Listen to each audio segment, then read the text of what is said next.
What's going on, everyone? This is another edition of the Eagles Elite Podcast with your boy Cool McCain. So, we're going to be talking a couple of different things tonight, but mainly we're going to focus on the things that I feel like are needed, to help the team and possible players, but mainly positions that we can get, in the rounds throughout the picks that we have. So, as always, hop on, tell you a little bit about what's going to be happening on the show when I'm joined by my co-host. And, they'll drop a little information as well. But tonight, at least for now, I'm solo. So, we're going to go ahead and hop into the show. But before that,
I don't know about y'all, man, but always a great way to start a show.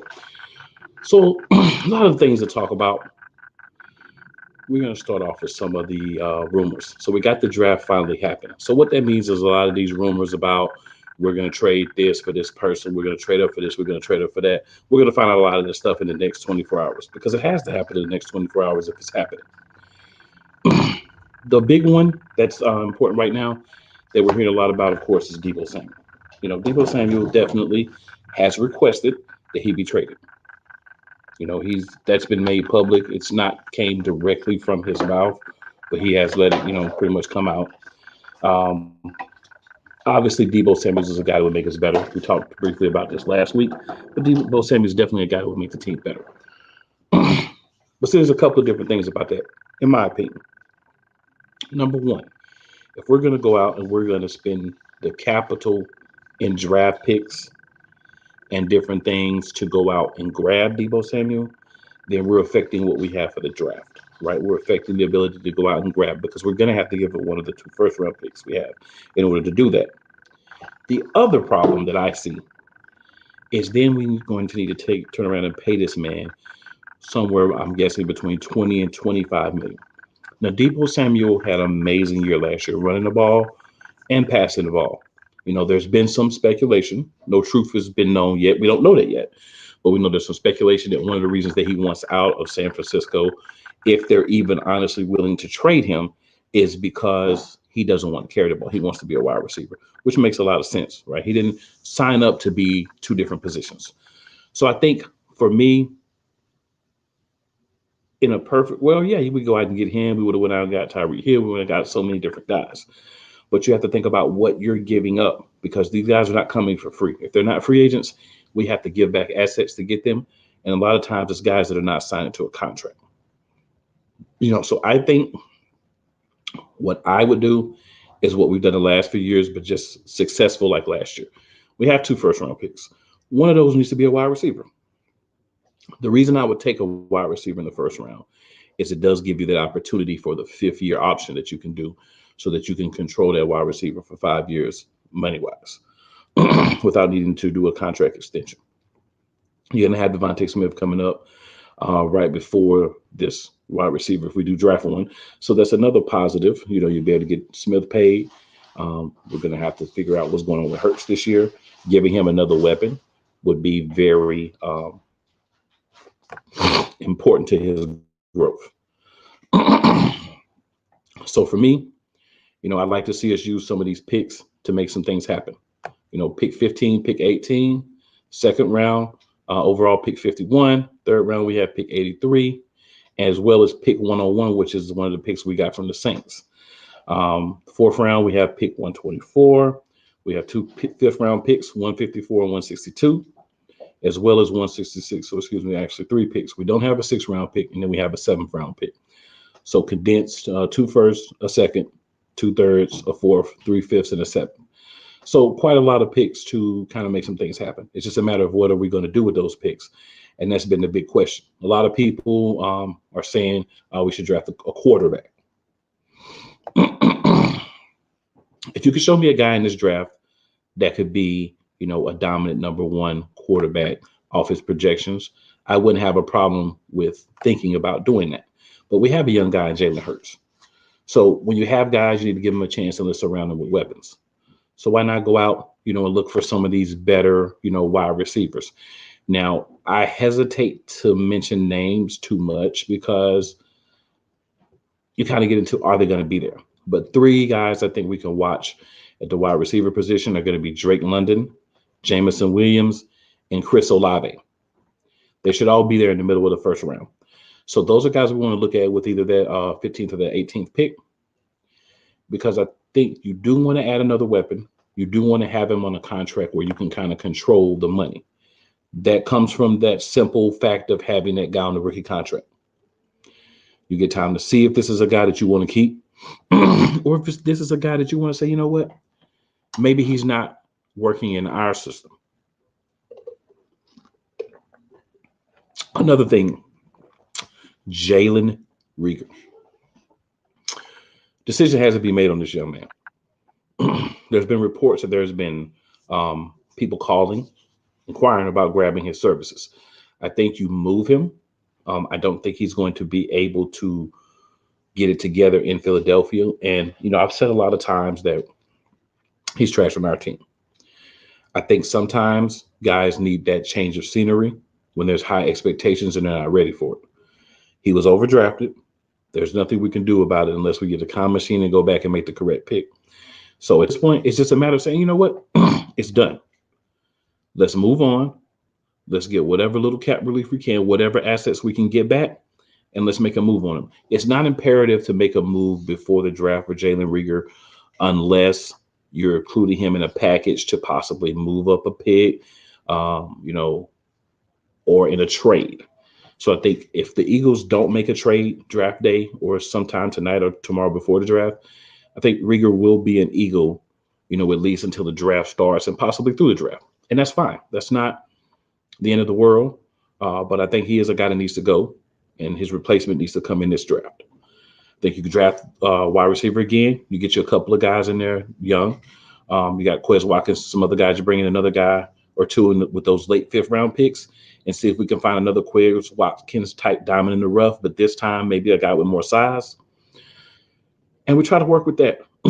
It's not rocket science. It's looking at what you need and it's saying, let's make it work. A lot of needs that the Eagles have, but not as much as some of the other teams. Definitely one need, of course, wide receiver. Linebacker. We did add Kaiser White in free agency. That's a move I like a lot. I think he's a starter quality guy. I think that he was stuck on a team where he wasn't going to be able to do that. But now that he's here with us, he's going to have that opportunity. And sometimes guys just need the opportunity when they have the skill level. They're able to learn under really good players or be behind them watching them. And then they come up themselves and they're really good. TJ Edwards is a starting quality guy, but we need another guy. There's Devin Lloyd from Utah, Nakobe Dean from Georgia. They should be there. But there's going to be guys in the second round too.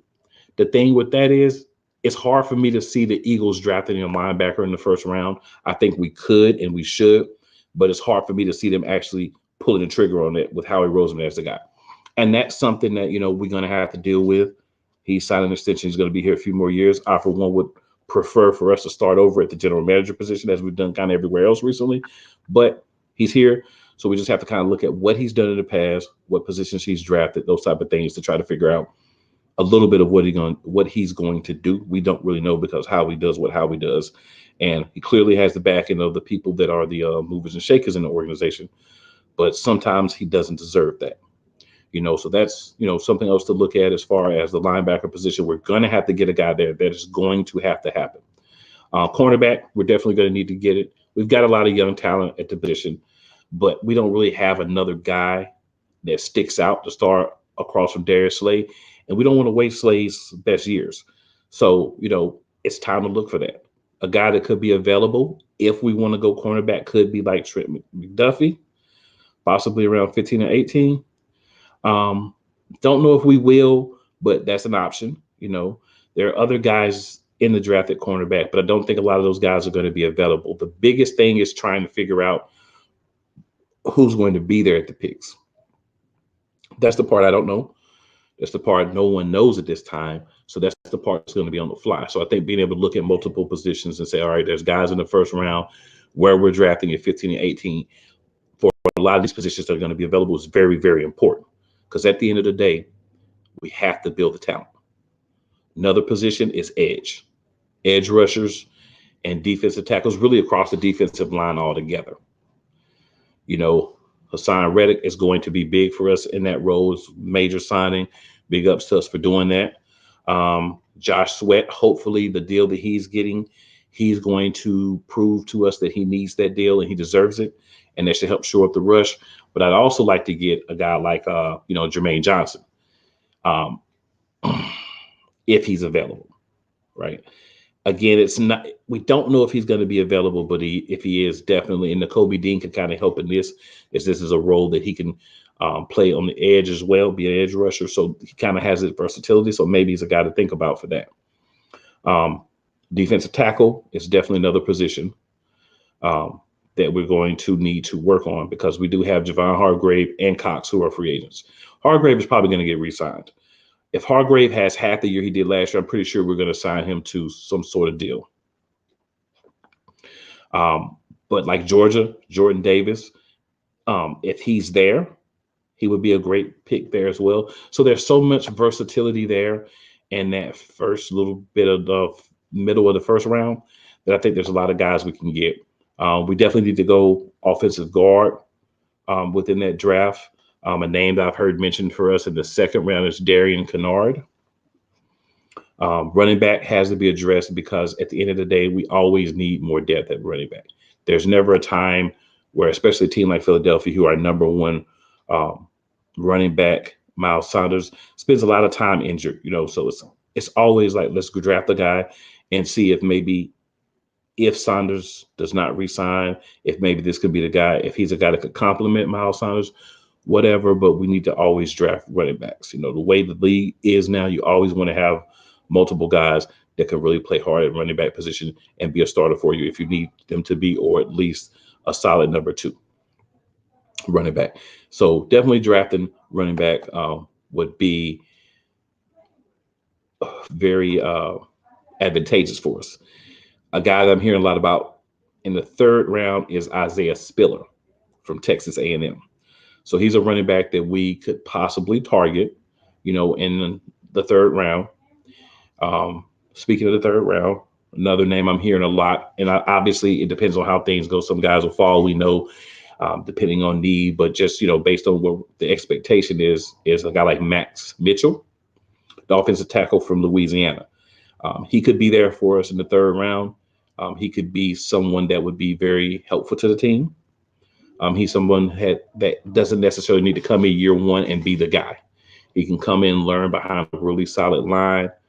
And him and Darion Canard could be guys that a year from now, 2 years from now, are elevated as other guys may leave the team, other guys may retire, other guards, start to have injuries. We've had a lot of injuries on our team. We have a lot of injuries. So when you have a team that has a lot of injuries, you have to focus on, building up your depth. So that's kind of where we're at. So essentially, that's where we need to go from here. The first 3 rounds. I I think the biggest thing for us is making sure that we find guys that do what they're supposed to do. If they can't provide to us what we need, then we're not going to need these guys. Our system is different. We know who the coach is. We're not in one of those situations where we've had in the past where we're kind of like, oh, we just got a coach and we don't know what he's going to do. We don't know his staff. We don't know what they like and don't like, those type of things. We're kind of more settled in with Sirianni, at least for right now. So when I look at the fourth round, definitely that's a time we can address a cornerback. Hopefully before then, I wouldn't even mind a double dip, to be honest. Alontae Taylor from Tennessee is a guy that I've heard a lot about that we have some interest in there. We go to the fifth round. I just will knock out all three. So what I'm seeing here is Noah Ellis, the defensive tackle, Kevin Austin Jr., wide receiver from Notre Dame, as well as Tyquan Thornton, a wide receiver from Baylor. So this is drafting, wide receivers late, and I don't mind that because we are moving Artega Whiteside to tight end, so we're going to need someone to fulfill that spot. Hopefully Jalen Reagor will no longer be a part of the team at some point, so we're going to need somebody to fill those two spots. Getting younger, more value charged additions, as well as drafting a wide receiver earlier would be beneficial. I don't necessarily believe the Eagles will draft another wide receiver in the first round, but we should. And in the seventh round, it has us taking, I've heard a lot of talk about possibly taking like a punter. Not really convinced that that's the way we should go, but I don't have a problem with, taking a punter. It never hurts to get, punters. Now, talking about some of the guys that I think will be available that we may take in the rounds, in the first round, I'm going to go a little bit more into that now. I just kind of want to give an overview on what I've been hearing as far as possibilities for us to pick. So we'll kind of talk about some specific guys now that'll help out. There's a couple of guys that I've been seeing mocked to us. I'm sure that there's much more. I've done a few mock drafts for myself and kind of been like, it's kind of crazy what you see because a lot depends. And understand this, we're picking mid first round. So a lot depends on who falls. If we get like a top offensive tackle or defensive lineman that falls, or a cornerback, like Stingley Jr. or someone, I definitely want us to grab them. But based on what the expectations are going to be for players, that's what we'll use to kind of determine who we're going to pick. So one name that I saw in multiple first round drafts was Jameson Williams at 15. So I saw Jameson Williams at 15. The Alabama connection writes itself, right? You get Devonta Smith, Jameson Williams back together. That writes itself. He's dynamic downfield threat. He would help Jalen Hurts, possibly become the franchise quarterback. I mean, you can't say that he will. You can't say that he won't. A lot of people try to say they won't, but you really don't know that at this point. Another name I saw at 18 a lot is Devonte White, the defensive tackle from Georgia. Cox is back on a 1-year deal, so he's probably going to be going after this year, or maybe taking another short-term deal. He brings athleticism to the interior of the defensive line. That's definitely something that we need. So I wouldn't mind grabbing him, at that position as well. And that's, that's two names that I've heard pretty consistently. So I get a theme at a lot of mock drafts of wide receiver at 15. But there's some where we've seen like quarterbacks and different things, and you're like, come on, dude. I don't think we're taking a quarterback at 15. Not this year. We have the 2 first rounders next year. So if we feel like there's a guy we really need to have, we can always go grab him next year. But I think for this year, we're going to definitely be looking at a wide receiver just because of what we've seen happen lately as far as how much wide receivers are getting paid once they hit free agency or once they, get their second deal. So you kind of have to rethink the process a little bit and be comfortable with saying, let's go grab a guy that we can get on that rookie scale. Definitely. So this one, another one I've seen a lot of is Chris Olave from Ohio State. Big play guy. He can make life easier for Hurts. Just as the same as Jameson Williams can. It just depends on who's there. In this draft, Jameson Williams and a lot of ones where I see us picking Olave, I see Williams going earlier. Another important key component in a lot of the drafts where I saw this is I still saw Devonte White at 18. And not to say that the Eagles won't um, try to move up, maybe doing both of their first rounders and moving up, or maybe a third rounder in the first to try to move up a couple of spots. Not exactly sure on that front, but I'm just taking it from the assumption that we're just gonna, pick where we're drafted at. A guy like Derek Stingley Jr. were to fall, which I doubt he would all with us, but if he were, or Sauce Gardner, the cornerback from Cincinnati, so one of those guys have to drop just because of what teams want and what's needed.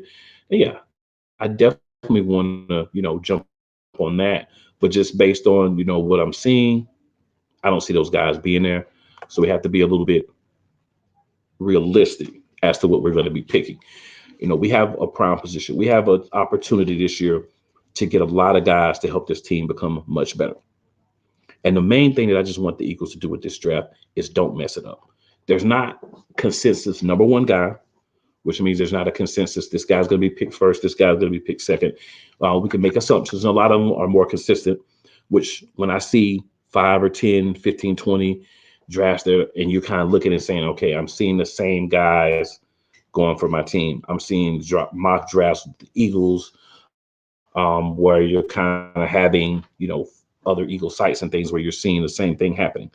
I do believe we're taking a cornerback sometime in the first. For me, I think a corner either first round or probably where I'm seeing mocks go later on in the fourth, fifth round. I think when you look at wide receiver, again, I've been beating this last week and again this week. For wide receiver, we need a first rounder. We need to control over that fifth year before we have to decide if we're paying or not, just because of what's happening with wide receivers. This is a route I think we're going to start to see a lot of teams go, especially teams like the Eagles, who don't necessarily worry about having the best wide receivers a lot of the times.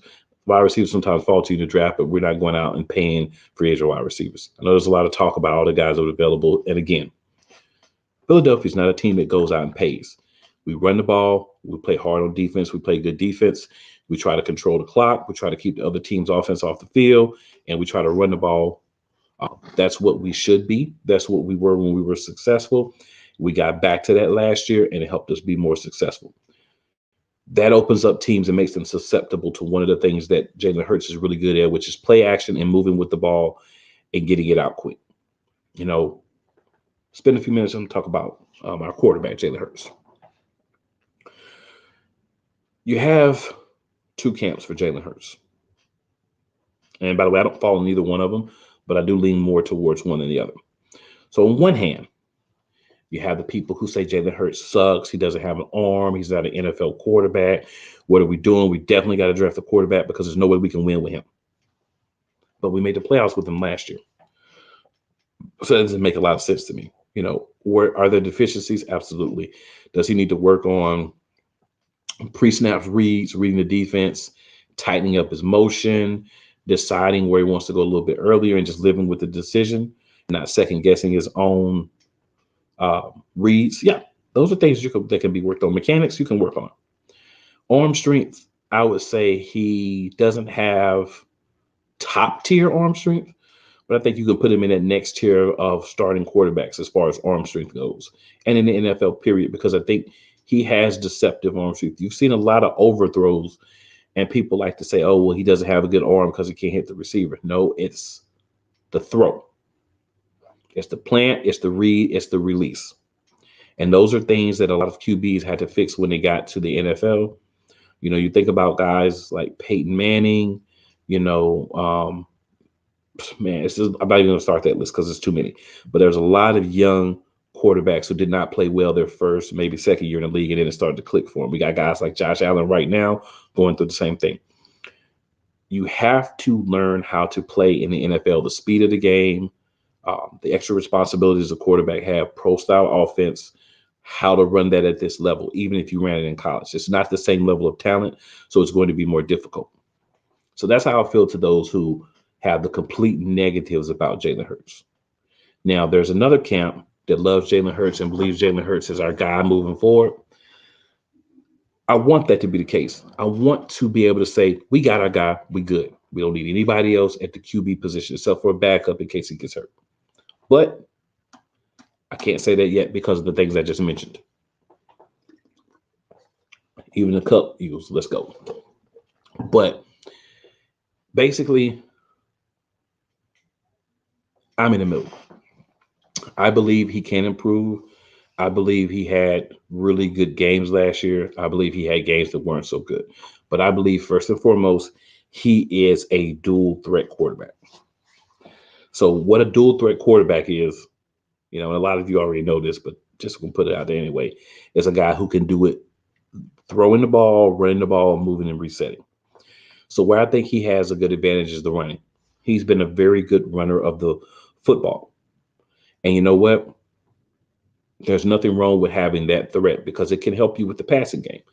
But what I don't want is for him to be like a Lamar Jackson in that they just pound the run with him until he starts to get hurt. What I like is him to pick his moments and run the ball. And I don't mind if there's 5, 10 times a game for him.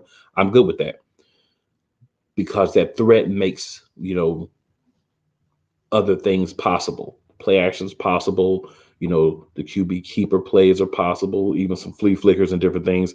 But you have to have a guy that's a threat himself to make them want to spy him, to allow you to have less men to cover so that you can run fullback screens, wide receiver screens, different things that you're not able to run if you don't have that type of quarterback. So in that way, I like what he brings to the table.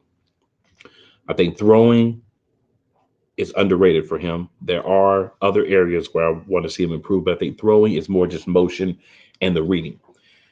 Now, areas I definitely want to see him improve in is resetting.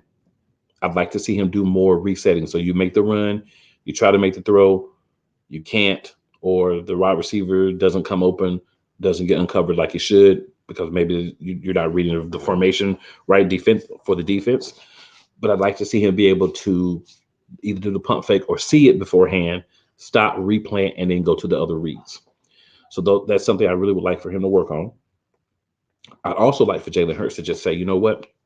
I'm going to go out here. I'm going to leave it on the field. If I make mistakes, I make mistakes. Um, I'm going to trust my guts. I'm going to trust my reads. I'm going to trust the plays, and I'm just going to do it because I think there are times where he does not do that because I think he wasn't completely comfortable with trusting himself in the reads yet. And there's nothing wrong with that for a guy who was essentially a first-year starter last year.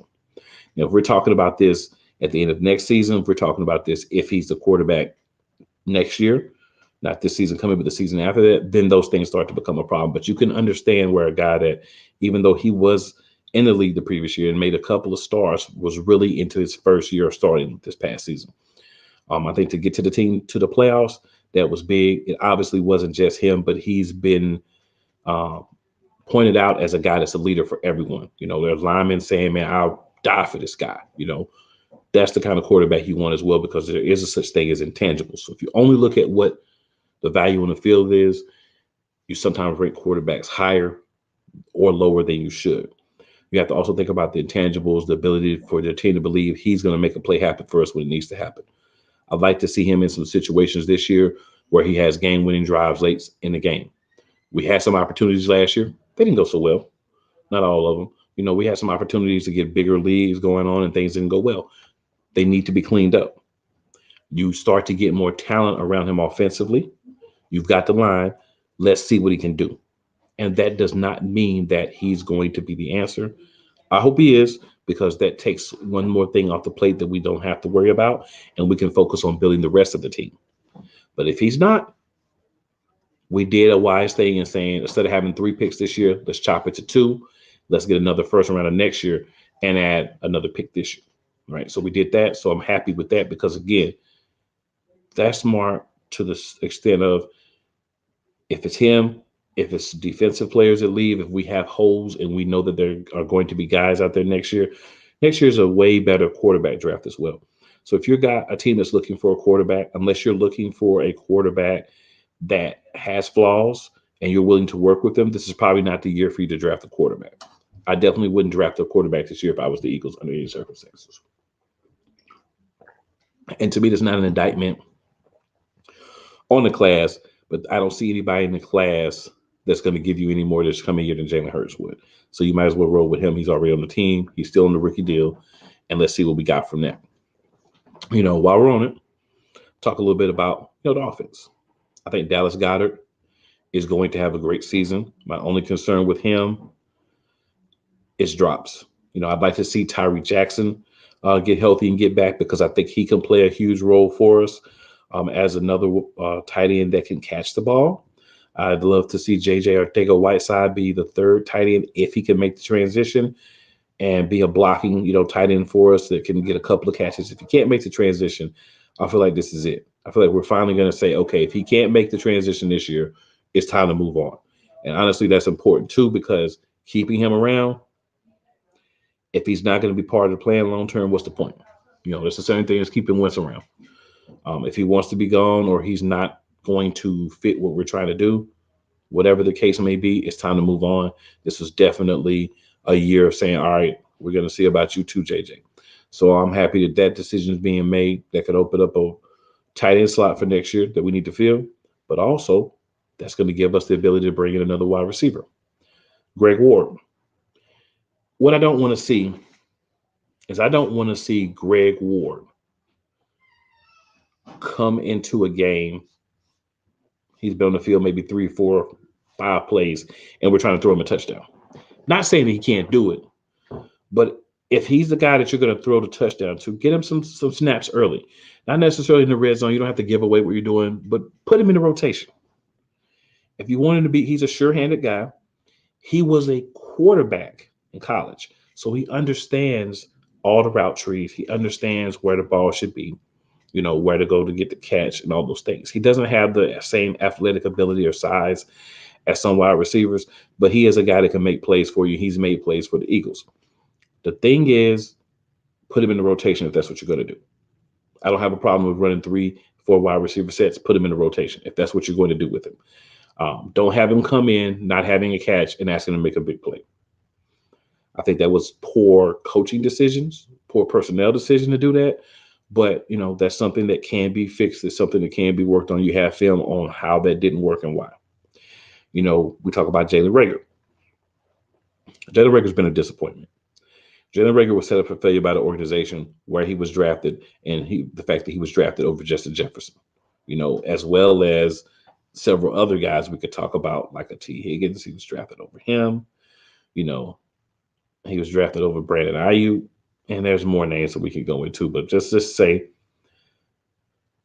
he should not have been drafted where he was drafted, and that caused the problem. So the only way to fix that problem is to try to get him out of Philadelphia, let him start over somewhere where he'll have less expectations. Don't get that man expectations that he can't handle, and then be surprised when he can't handle the expectations. There was a lot of talk about, he played so well in camp last year. Let me tell you, man, camp is not the same as a regular season.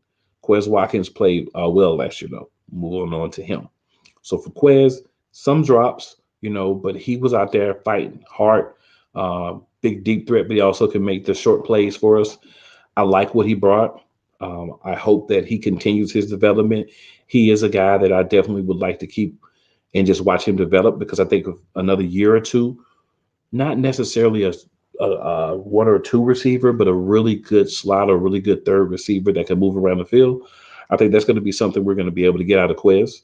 And if we can put that with another solid number 1 wide receiver this year, as well as Devonta Smith, we have 2 spots open without doing anything else. If we get rid of Jalen Reagor, as we should, then I think we're going to be sitting in a really good position. Obviously, if we were to trade for Debo, then that would be a wide receiver pretty much with the first round pick, but one that we would have to pay.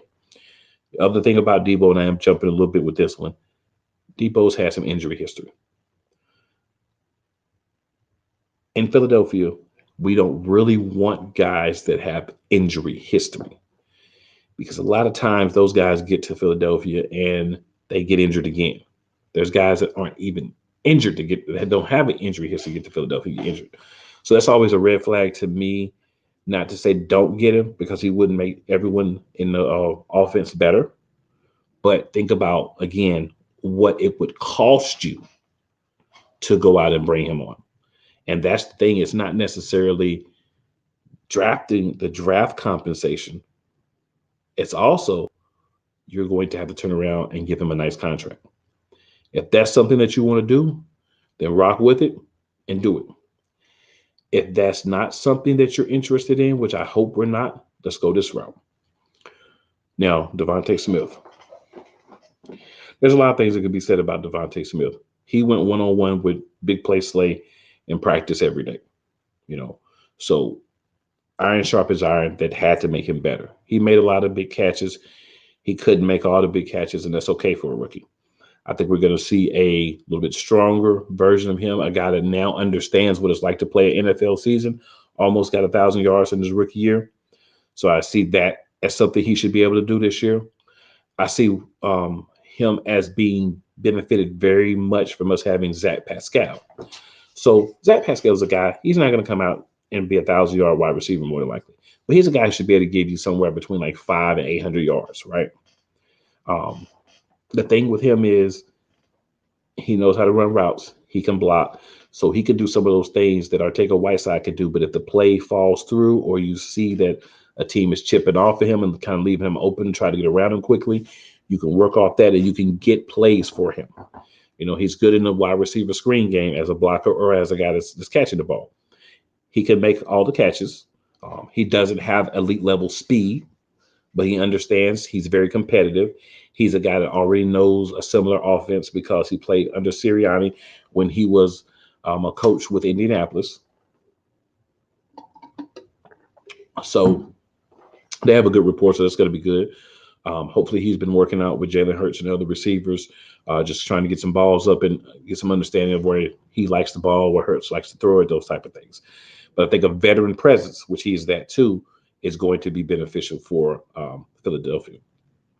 Back to Devonte Smith.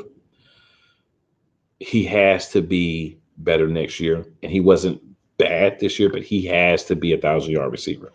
We haven't had a 1,000-yard receiver in a while. We need one. We need a young guy to step up and say, I'm going to be the guy for you. And I want that to be Devonte Smith. And I've seen the possibility of it in him and watching him play. The routes he runs, he will go across the middle. He doesn't want to take a lot of shots, but he is a small frame wide receiver, and I don't blame him. But he has really good route running. It's better than solid. It's not great yet, but it's really good. He kind of has a rapport, understanding of where Hurts is, how to kind of play the backyard football a little bit with him. So that's good. I've actually seen him try to block. He's not a great blocker, but, you know, he'll get out there and give you effort in that part of the game. And you don't expect that from your smaller frame wide receivers. Fleet of foot, definitely. He can fly up and down that field. I like him a lot. I think he's going to grow. I think he's going to develop that edge. I think he's just going to continue to get better as he has more seasons and more reps and more play in this offense. I think keeping the staff pretty consistent is going to be key. Obviously, making some changes would help. You know, running backs, Kenny Gainwell says he's coming to show that he could be the guy this year. I welcome it. You know, Boston Scott is back. Miles Sanders is back. Probably going to draft another guy in the room. Maybe even bring back Jordan Howard. I'm with it, man. I say you put guys out there, you let them show you who's going to produce at running back. I don't care if his name is Lou Bob Jimmy Jones. I don't care. If you can play at the running back position, you can block, you can do all the things we need from a running back, let's get him. That's where everything needs to be decided. Not by name recognition, not by what round you were drafted in, but by how you play on the field. And I'm not saying that that's not happening. I'm just saying that that's what should be happening. So a lot going on as far as looking at what we have right now. I think the offensive line is set. We're good. We're solid on all the positions right now. But drafting another tackle, another guard, or possibly a center, because we are going to have to replace our center, right? He's not going to be talked back with a keg every year. He's getting near the end of his career. Jason Kelce is not going to come back every year. So I think it's time to start saying, okay, who's going to be the center? Is it going to be who we drafted to be center last year, even though he's playing well at guard? Or are we going to draft the guard and move him over? Whatever we're going to do, it's time to start making those decisions.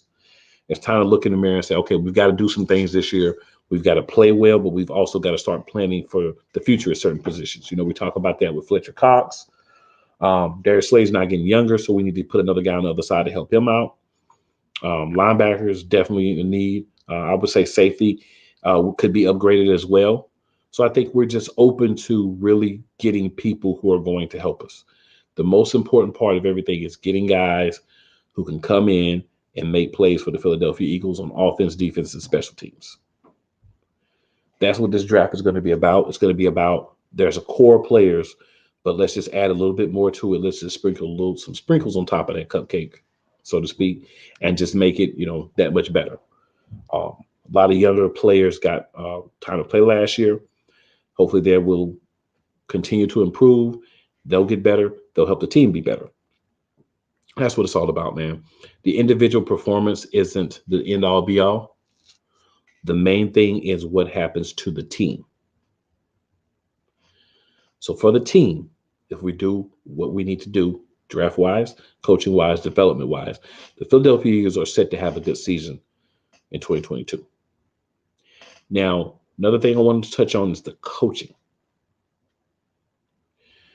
So I'm not going to call out names while I'm talking to coaching. We know who I'm talking about, but I just want to talk about the philosophies, what I see, and what I think could be better, and how I think that's going to affect the draft. Because everything is going back to the draft today. It's all about the draft. This is the pre-draft show. So I think Nick Sirianni, first year, he learned a lot about being a head coach. I was down on him for a large part of the season. Well, maybe not a large part, but at least the first part of the season. I didn't buy into the first win because I said it's Atlanta. We don't know about Atlanta. Atlanta's normally not been the greatest team. That was shown against this past year. I think Atlanta's going to get better in the draft just like everybody else. I wish we would have been able to complete the Calvin Ridley trade.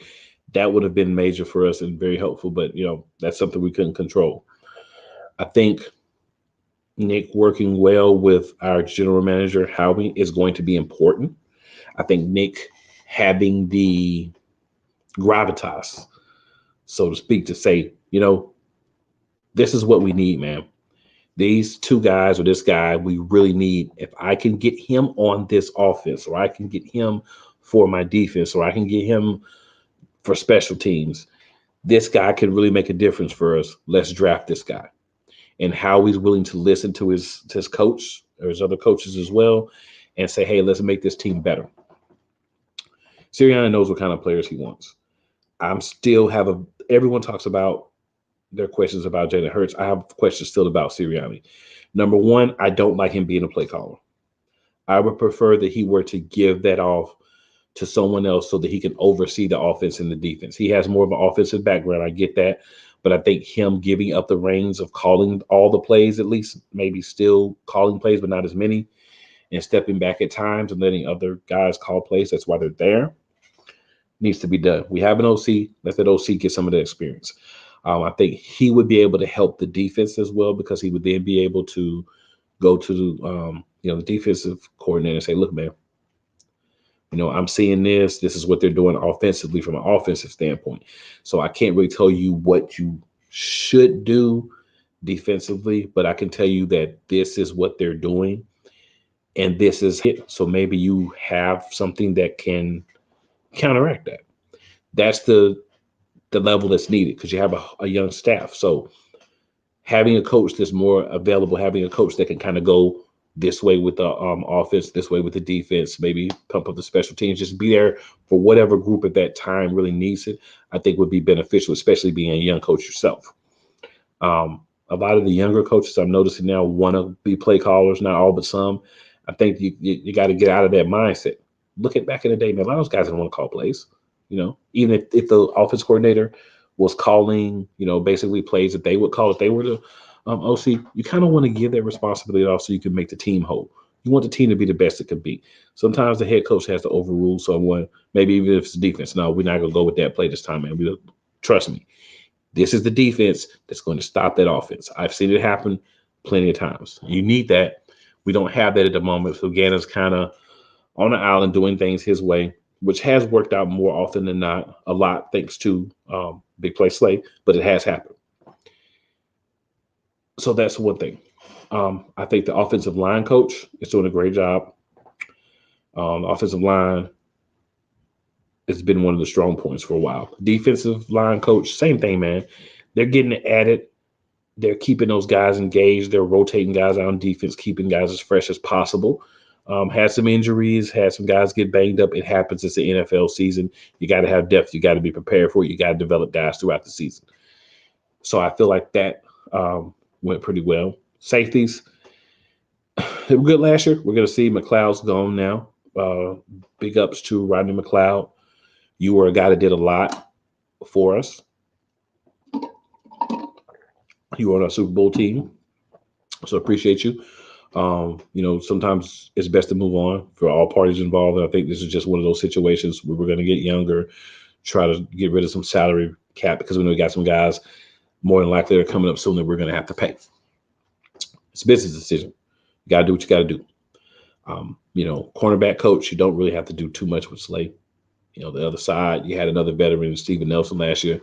Shout out to Steven Nelson as well, man. Appreciate your contributions last year. People don't understand that sometimes the guy doesn't have to be great, but if he knows how to play the position, he's a veteran and he has skill, he could be good. Steven Nelson makes some big plays for the Philadelphia Eagles last year. A lot of people have been down on him as well. I think unfairly. He's made some good plays. All you ask for is guys to go out there and compete, and that's what he did every time I saw him, on the field. Did he get burned sometimes? Absolutely. Slay got burned sometimes too. Everybody gets burned. But it's a matter of focusing. It's a matter of being better as a unit, knowing where you want to be. And it's a matter of the coordinator as well as the position coach saying, you know what? These are the corners that we have. These are their strengths. Let's use their strengths in conjunction with each other to make it a complete unit. Those are the type of things that I think we need to start stepping up with in Philadelphia. We need to start having guys say, okay, this is going to be a strength for this team. Let's do it. Okay, this is something that we can work on. So how can we max that or maybe use some different things to cover that while we work on it? No defense is unbeatable. No defense has everything. Use the strengths that you have. That's very important in football, and that's something that we haven't always done. It took some of the players going again and saying, look, man, the defense that you're trying to run sucks. We're not the players for that. You need to do a defense that works for the guys that you have, for him to open his eyes and say, okay, and make some changes. But because you have veteran guys on the team, you can go and do that. Once you start having that rollover where you start to get some of the younger guys until they get a couple of years under them and they feel comfortable, they may not have that same ferocity and going to him and saying that. I think the running backs coach as well for the Philadelphia Eagles, he's not Deuce Staley, but did a good job as far as keeping those guys ready and working through the different groups that were there. Quarterback coach, we're going to have to give you an incomplete. You had Hurts for, there. You are a guy that has some history with him, but we need to see more improvement. Obviously, this is on him as well, but, more improvement. We do still have Gardner Minshew. So the good thing is we do at least have him as a backup. So if something does happen, Hurts needs to miss a game, I'm confident he can come in, and get the job done in a 1 or 2 game span. When we look at strength and conditioning, all those guys, not going to really go into too much with them, but we'll just say they seem to be on the right path. Not as many injuries as we've had in the past in Philly. It's just a matter of doing what needs to be done, man. Philadelphia, we're here to try to win. The first step is the NFC East. We came in second last year. We lost 2 games to the Arlington football team. I would not call them anything else on the show. But that's okay. We're going to have an opportunity moving forward, at least for 1 year, to have Carson Nakami come in and us to tell him how we feel about him as a fan base. Definitely want to make sure if that works out for me that I can go to that game. I'll say this. The Commanders, I think is not a good name, right? It's not, but it is what it is. It's not our team, but it's not a good name. But I think you try to win your division. I think the main obstruction for us is going to be the Arlington football team. I think the commies, they have enough defense where they could be a possibility of a team that could, make it difficult. The Giants, I just don't see that they have enough. I just, I mean, you don't know what's going on with Saquon Barkley. He's probably going to end up possibly being moved. He's kind of like Miles Sanders. They always hurt. Um, Daniel Jones. So I think really if we can focus on really just winning the divisional games, at least splitting with the Arlington football team and not continuing to catch losses from them, too, even though the last one we pretty much conceded it to them, that's not the point. I don't like conceding games, and I think that may have hurt going into the playoffs. Another learning experience for the coach and the coaching staff. I think if guys are injured, they don't play. If you're hurt a little bit, I think you got to get out there and put a little bit of work in, right? But if you're injured, then you should sit. Injured means you have something seriously wrong that a week of rest, could really help. Hurt, ankle beat up a little bit, you're a little stiff, you're a little sore, shoulder hurts a little bit, but no damage or anything like that. Those are things you want to get out there and get some reps and not play through, especially with a young team, especially some key positions. So there's a lot of things that should be better for Philadelphia just by the team, the players having another year under their belt, the coaching staff. There seems to be a little bit more synergy between Sirianni and Lurie and Howie. I've heard a lot of reports that Howie's not a big fan of Hurts, but that Lurie is, as well as Sirianni. So we'll see how that plays out as well. But I really would like for us to just, whether we pick the guys I talked about earlier or not, the positions are important, right? Pretty much everything on defense we could use another guy in, to be honest, at least one more person. Offense, we definitely need a wide receiver. We definitely need to at least grab one running back. A couple of linemen on offensive line are always important. Depth is always important. It's paramount to being a consistent, successful team in the NFL. That's what I hope we're trying to be. That's what's coming out. That's what the press conferences are saying. That's what Sirianni's saying. That's what Howie's saying. That's what Lurie's saying in those press conferences. So now let's go out and prove it. We talked about it all offseason, how we want to get better, 1% better every day, and those things, and they sound great. They're great catchphrases. Put them on the field into action. Take this team, add the correct pieces. Some guys you're not going to get because you're not willing to reach. But that's okay. Reaching has hurt us. Reaching correctly is fine. Incorrectly reaching hurts us. That's why we should not just don't reach. Don't overthink the picks, Howie. Go in here. Get people that do what we want them to do. What we need them to do. What makes us successful. Run the ball. Play good on defense, depth, and block. Make the plays when they're there through the air. And we can do both. We can have 2,000 yards on the ground and still have 4,000 yards through the air. I'd like to see Hurts 35,000 to 4,000 yards this season. I'd like to see one of the running backs emerge and give us 1,000-yard rusher and at least 10 touchdowns this year. I'd like to see that. I'd like to see Hurts run a little bit less, but still do his thing, still get some touchdowns on the ground, and still be a dual threat. There's so much to look forward to on the Philadelphia Eagles for this upcoming season. There's things that need to be fixed. Some of those will be fixed by the draft. There's still free agents out there. There's still guys like Tyrann Mathieu and lower level free agents that depending on what we do in the draft, we still may be able to go in and bring guys in like we do every year for around $5 million or less and plug them into certain positions. So that can still happen as well. Let's not give up hope on that. So some of these guys may not be picked that we really want or feel like we need it or positions because they already have plans in place for a contingency of who they're going to go ahead and pick up in free agency because there's still a lot of free agents out there. It's just a matter of there may not be all the big names.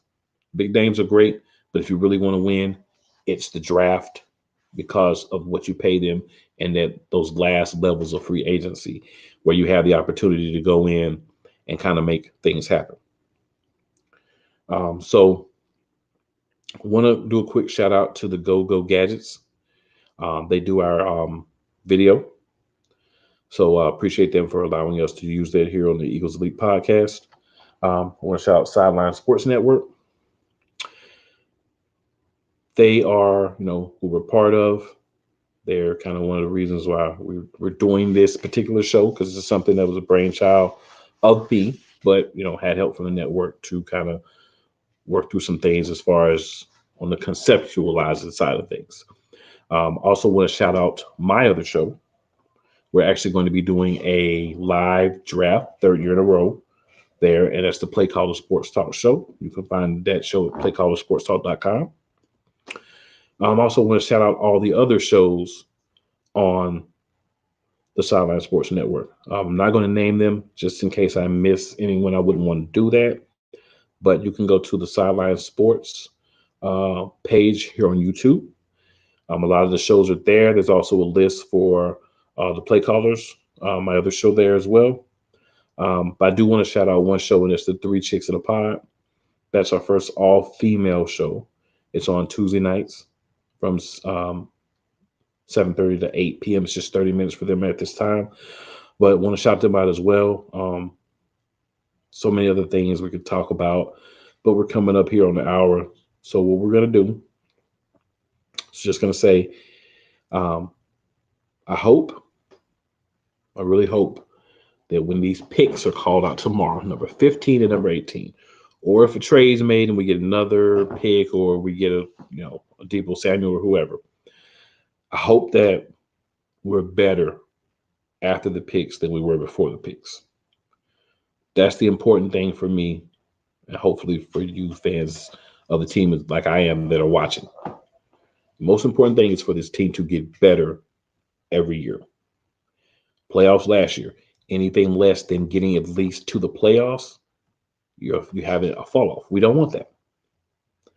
Second in the division last year, anything less than at least being second in the division this year, we're falling off. Other teams are going to get better, but we should as well. This needs to be a year where we start to show people that the Eagles are for real. The NFC East is not the NFC North, or probably the NFC South this year as well. We're not the worst division of football anymore. We were a couple of years ago. We had a lot of teams that had bad records, but that was 1 year. There's been some years where there's been one really good team and the other teams not so well. But if you look back even over the last 10 years, consistency, we're normally putting two teams in the playoffs. So just want to say, appreciate everybody that sees the replay for the show. Definitely subscribe, like our video. Check us out when you have the opportunity. I know a lot of draft-related things, a lot of NBA finals going on, as well as other things. It's cool. We want to enjoy sports. But every week, 8:30 p.m. to 9:30 p.m., you're going to get the Eagles Elite podcast. Be here, be ready, comments, talk to us. Let's make this thing happen. There's not a lot of really good Eagles shows. I've watched some, and I'm not saying that they're all horrible, but they could be better. We're here to try to do something better for ourselves and for the fans of the team like we are. So we're going to end like we started, man, and then we out.